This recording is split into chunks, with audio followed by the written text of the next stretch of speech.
Hi friends, நான் வித்யாவேல் தமிழ் பேசுகிறேன். இந்த சேனலை ஃபஸ்ட் டைம் பார்க்குறவங்க சேனல் சப்ஸ்கிரைப் பண்ணிட்டு பாருங்க. ஃபர்ஸ்ட் ஆஃப் ஆல் நம்ம வீடியோக்குள்ள போகலாம். அந்த வீடியோ நம்ம என்ன பார்க்க போறோம்னா, மியூச்சுவல் ஃபண்ட்ஸ் வந்து அதிகபட்ச ரிட்டர்ன் அதிகமாக தருமா? ஏன்னா இன்ஸ்டாகிராம், யூடியூப் பொறுத்தவரை நிறைய பேர் சொல்றாங்க மியூச்சுவல் ஃபண்ட்ஸ்ல இன்வெஸ்ட் பண்ணீங்கன்னா 20-25% ரிட்டர்ன் கிடைக்கும் ஷார்ட் டைம்லேயே சொல்றாங்க. ஸோ அது உண்மையிலே ரியலா இல்லையா? ஃபர்ஸ்ட் அந்த வீடியோவில் பார்க்க போறோம். ஃபர்ஸ்ட் ஆஃப் ஆல் அந்த வீடியோக்குள்ள போயிடலாம். நான் அதுக்கு ஒரு எக்ஸாம்பிளுக்கு வந்து பராக் ஃபிளெக்ஸி கேப் ஃபண்ட் ஒரு எக்ஸாம்பிளுக்கு நான் எடுத்திருக்கேன். ஓகேவா? ஃபார் எக்ஸாம்பிள் இந்த பராக் ஃபிளெக்ஸி கேப் ஃபண்ட்ல வந்து நீங்க ஜஸ்ட் எக்ஸாம்பிள் 2021 இன்வெஸ்ட் பண்ணிருந்தீங்கன்னா 37 rupees. இப்போ நவ் அரௌண்ட் 95 to 93 rupees கிட்ட ட்ரேட் ஆகிட்டு இருக்கு. ஸோ உங்களுக்கு பார்க்குறப்ப நல்ல ரிட்டர்ன் கொடுத்துருக்கேன், 5 வருஷம் பார்ப்பீங்க. பட் ரியாலிட்டி என்னன்னா, லாஸ்ட் 5 இயர்ஸ்ல மட்டும் தான் ஸ்டாக் மார்க்கெட் வந்து ரொம்ப அதிகபட்ச ரிட்டர்ன் கொடுத்துருக்கு. ஓகேவா? அதுதான் வந்து கிட்டத்தட்ட லாஸ்ட் 25 இயர்ஸ்ல ஸ்டாக் மார்க்கெட் ஹிஸ்டரியில இதுதான் லாஸ்ட் 5 இயர்ஸ்ல அதிகபட்ச ரிட்டர்ன் கொடுத்தது ஸ்டாக் மார்க்கெட். இந்த இயர் மட்டும் தான், லாஸ்ட் 5 இயர்ஸ் மட்டும் தான் ரிட்டர்ன் நிறையவே கொடுத்துருக்கு. அதுதான் reality.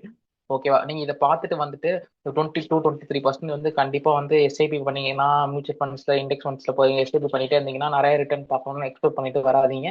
So negative return வரக்கும் chances நிறையாவே இருக்கு. நிறைய பேர் நம்ம யூடியூப்ல பொறுத்தவரை நிறைய பேர் மிஸ்கன்செப்ஷன் பண்ணிக்கிறாங்க இதை. ஸோ 20% வரும், 25% வரும், மியூச்சுவல் ஃபண்ட்ஸ் இன்வெஸ்ட் பண்ணா, இண்டெக்ஸ் ஃபண்ட்ஸ் இன்வெஸ்ட் பண்ணா 20% வரும் நினைச்சிட்டு இருக்காங்க. பட் ரியாலிட்டி என்னன்னா, நெகட்டிவ் ரிட்டர்ன் வரக்கூட சான்ஸ் ஹெவியா இருக்கு.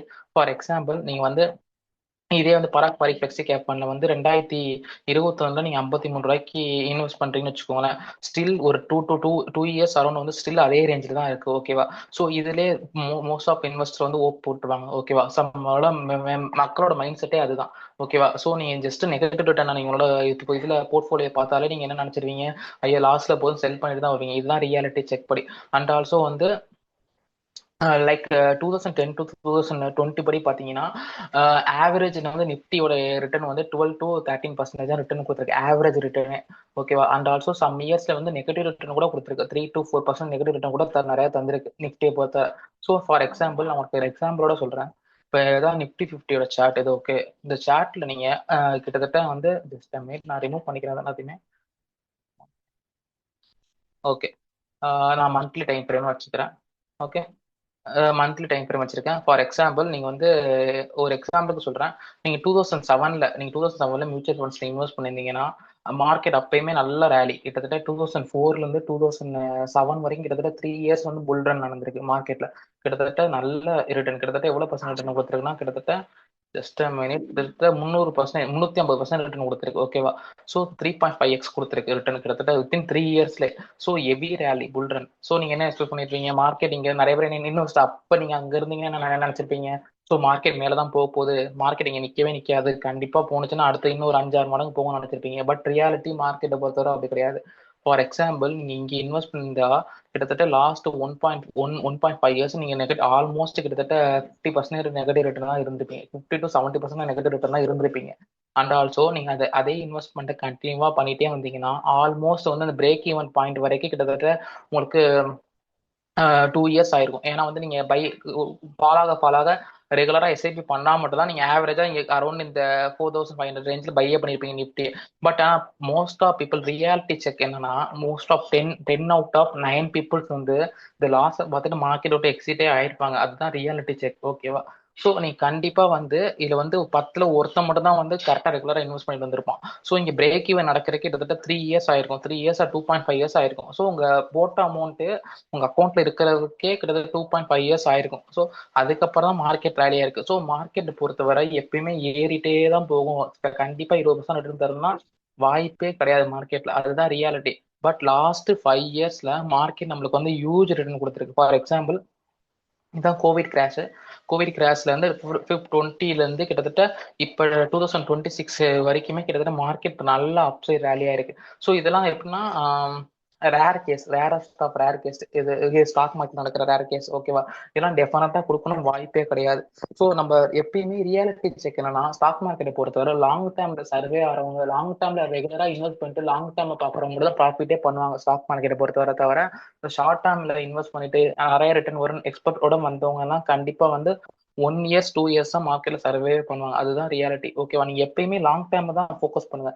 லாஸ்ட் என்ன நிறைய பேர் என்ன நினைச்சிட்டு இருக்காங்க, இந்த எஸ்ஐபி வந்து லாஸ்ட் நான் ஒரு 3 இயர்ஸ் ஒரு இது வாங்க போறேன், வீடு வாங்க போறேன், கார் வாங்க போறேன், ஸோ எஸ்ஐபி 15,000 மாசம் மாசம் போடுவோம், 20% ரிட்டர்ன் வரும், அந்த கேல்குலேஷன் நினைச்சிட்டு இருக்கீங்க. ஃபார் எக்ஸாம்பிள் உங்களுக்கு சொல்றேன்.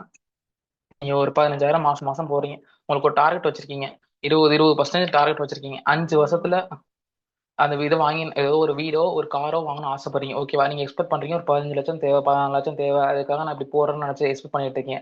பட் என்ன நடக்கும்னா ரியாலிட்டி வைஸ் இந்த எக்ஸ்பெக்டேஷன் ரிட்டர்ன் வருதுல, கண்டிப்பா 20% வரவே வராது. அதுதான் ரியாலிட்டி. மார்க்கெட்டை பொறுத்தவரை உங்களுக்கு 10% வரலாம் ரிட்டர்ன், இல்லைன்னா 12% வரலாம், ஈவன் தோ 7% கூட வரலாம். ஈவன் தோ எஃப்டிக்கு கீழே கூட ரிட்டர்ன் வர வாய்ப்பு இருக்கு மார்க்கெட்ல சம்டைம்ஸ். இதுதான் ரியாலிட்டியான செக், இதுதான். ஓகேவா? ஸோ எப்பயுமே வந்து நீங்க வந்து எக்ஸ்பெக்டேஷனோட வராதீங்க மார்க்கெட்ல, அதுதான் நான் ஒரு பெட்டரா சொல்றேன். பட் லாங் டேர்மை பொறுத்தவரை டெஃபினட்டா வந்து ஸ்டாக் மார்க்கெட்ல நீங்க டெஃபினட்டா மியூச்சுவல் ஃபண்ட்ஸோ இண்டெக்ஸ் ஃபண்ட்ஸோ டெஃபினட்டா நீங்க இன்வெஸ்ட் பண்ணிட்டே போயிட்டே இருக்கலாம். அதுதான் என்னோட சஜஷனும் சொல்றேன். ஸோ மார்க்கெட்டை பொறுத்தவரை எப்பயுமே லாங் டேர்ம்ல ஸ்டேபிளா இருக்கவங்க மட்டும் தான் ப்ராஃபிட் மேக் பண்ண முடியும்.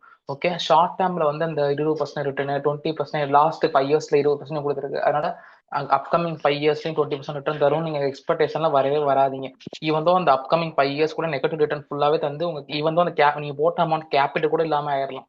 ஓகேவா? ஸோ எப்பயுமே வந்து உங்களோட மந்த்லி சேவிங்ஸ் 20,000 25,000 தான் இருக்குன்னு வச்சுக்கோங்க. 25,000 சேர்க்க போறீங்கன்னா அது ஒரு 10,000 மட்டும் எஸ்ஐபி போடுங்க. மீதி 5,000 வந்து கோல்டு, 5,000 வந்து எஃப்டி. ஏன் எஃப்டி அது மாதிரி போட? எஃப்டிலையுமே வந்து ஸ்மால் ஃபைனான்ஸ் பேங்க்லாம் எஃப்டி கொஞ்சம் ஹையஸ்ட் ரிட்டர்ன் தருவாங்க.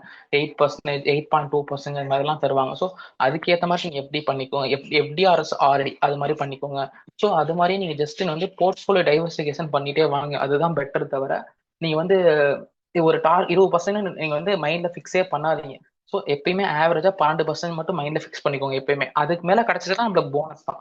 ஸோ அந்த இதுல வாங்க தவிர நீ கண்டிப்பா 20% ஒரு கேல்குலேஷன் போட்டு நான் ஒரு வீடு வாங்க போறேன் ஒரு 10 வருஷத்துல, ஸோ இப்ப இருந்து 20,000 சேர்க்க போறேன், 10 வருஷம் கழிச்சு 20% போட்டு கணக்கு போட்டு வந்துடாதீங்க.